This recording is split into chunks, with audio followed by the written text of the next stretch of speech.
तो चलिए दोस्तों, आज बनाते हैं drumstick and lentil soup. It's a kind of vegetable curry. So first we add in some oil.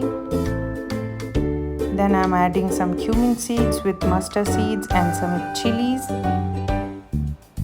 Then add some garlic, ginger and chopped onions. Add the drumsticks.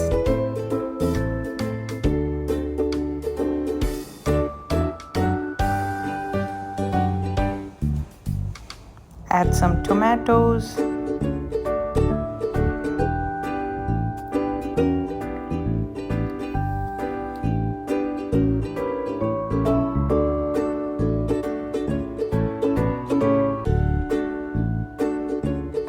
Let it fry for some time.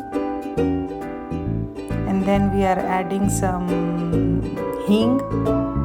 I don't know what do we say hing in English. Asafoetida. Correct me if I am wrong. And then we add all the spices. Haldi, dhania powder, garam masala.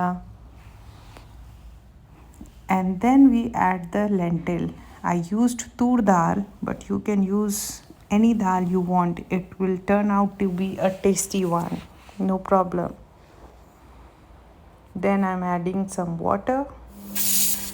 And then wait for it to whistle for 2-3 times. And our delicious dal is ready.